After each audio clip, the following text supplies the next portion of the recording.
the first speaker to the far right here is Hanne Heszlein Lossius, who's a medical doctor at Haraldsplass sykehus in Bergen. And she's started the organization Helsehjelp for papirløse in Bergen. And she's also started the Facebook page Har du plass til en ekstra i hjemmet ditt? And both these are responses to a huge refugee crisis. And I just want to sort of add on a little sort of larger political note that although you're not alone in doing this, there has in Norway been a huge sort of engagement now for the refugee issue, which was not there, months ago. And for those who follow Norwegian politics, one could rather easily argue that when the immigration card was played in the recent election, the ones that played it negatively were punished. So this is a rather recent positive development, and I think you can talk a little bit about the larger political picture as well. The floor is yours. Thanks. Okay, so hi everyone. I'm Hanne from Bergen, west coast of Norway, same as Line. As Jørgen here said, I'm a medical doctor, and I'm here to talk a little bit about the Facebook initiative. Har du plass til en ekstra i hjemmet ditt? Which means do you have a spare room for an extra person in your home? I was sitting at home. It was beginning of May, I think, and I was getting increasingly mad and frustrated reading the news about how people were drowning in the Mediterranean, and we were sitting here in the far north, obnoxiously spoiled as we are, doing next to nothing. And this was all topped off when Siv Jensen, the leader of the political party far right, anti-immigration party in Norway, FRP, said that the lack of housing in Norway was the main reason why we shouldn't welcome 10,000 refugees from Syria, as had been proposed. So in the beginning, the site was meant to be an answer to our political leaders that the people of Norway did not share these worries regarding housing. And then within days, actually, people had offered more than 1,000 units on this Facebook page. And within a short time, all over Norway, people were talking to their local governments, letting them know about all these available units that we were willing to share and welcome refugees to stay in. And it was the response we got was quite funny actually, because it doesn't really add up, because we were told by the municipality in my city at least, and I know in some other cities as well, that there were no need for these units, these houses. And in Bergen we were told that actually there are more available apartments now than refugees waiting for houses, which is quite funny when you think of how people are still in the asylum centers waiting for a place to live. And according to the municipality in Bergen, this was all very complicated, and the whole idea was very naive. And we had to understand that people from Syria could not just move in with Norwegian families, even though there were plenty of spare rooms around. And I know, of course, I understand that this might not be a practical long-term solution, but I think that the situation right now, it's necessary for us to think outside of the box, because the situation is very special now. And I've also been so lucky to have experienced the Arabic hospitality during many visits to Gaza and the West Bank, and I dare to say that I believe that our Syrian brothers and sisters, many of them probably would have preferred to stay in a Norwegian home if that meant that they could continue their lives in safety. Unfortunately, today we have one of Europe's strictest refugee policies, but actually it hasn't always been like this. And for those of you who have only been in Norway for a short period of time, it might come as a surprise that we used to be one of the most liberal countries in Europe when it comes to refugees.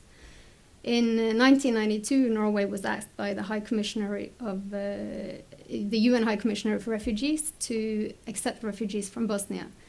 And this inquiry was swiftly answered by our government, and the refugees that came at this time was all given a collective temporary protection, being refugees from war. And this means that these people were never registered individually as asylum seekers like we do with Syrian refugees today. And this is a critical difference because when a Syrian refugee comes to Norway today, arrive in Norway today, he or she will, according to NOA, on average, have to wait for 8 months before they get their first interview. And then the case processing will take another 4 months, and then an additional, on average, 9 months before you will actually get a place to live. So, to sum it up, it will take you approximately 2 years before you will get a house and a place to stay. And of course, I believe this will affect the integration process in a very negative way. And what we saw in the beginning of the 90s was a huge voluntary response from local people in Norway. People were working together, not only housing, but also to provide work and to get the refugees from Bosnia included in our local communities. And in the late 90s, our government with Bondevik, our earlier prime minister, actually opened an air gate between Macedonia and Oslo with daily flights, securing thousands of refugees in a very short period of time safety in Norway. And they were all treated at the group level, never registered as asylum seekers. And then something changes, and we are in the situation we are today. Norway stops playing by the rules, and we are again and again violating UN regulations. And I guess the whole climate changed a bit. The political climate and debate in the mainstream media became increasingly negative. Just imagine today if you were to offer a ride for a refugee in Sweden, offer a ride to Norway, you would actually face, you might be charged with human trafficking if you offer help. So I think we have to admit that it's been some very dark years for Norway indeed, and the solidarity movement in Norway. But until now, as Jørgen said, because we do see a change now, I think it's taken too long time, of course, but what we've seen recently, both in attitude and in mainstream media, it's definitely, I think we can call it a mass movement, a people's movement. And the last month, with also a social media initiative called Refugees Welcome to Norway, I think it was in August it was established, and within just a week or two, there were 100,000 people following the group.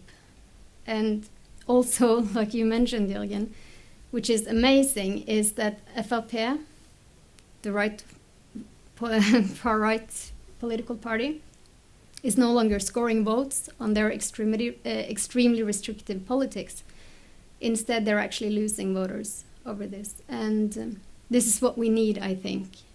We need long-term political changes where we are willing to take the integration process all the way, where we acknowledge the resilience, the knowledge, and the capacity that Syrians offer Norway. This is extremely important, I think, because the political debate in Norway framing the Syrian refugees has until now very often been reduced into just a discussion about numbers, and I think we have a tendency to distance ourselves, and maybe we don't know what we can do to help.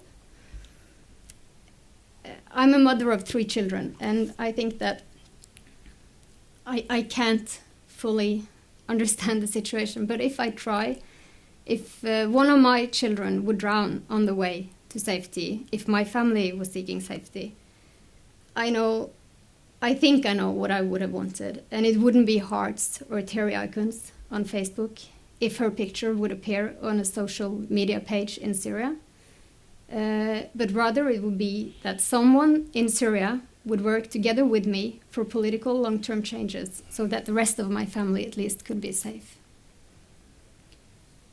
And this is of course, this is our responsibility because Norway has for a very long time been engaged in warfare and politics in the Middle East. And we need to see that this is a huge responsibility that we have to take, and it's our duty as fellow human beings to speak out and to do something about what's happening now. And I think, just to sum up, because regarding the internet campaigns going on, I think it's very important that we all ask ourselves why we are joining these campaigns. What is it that we want to do?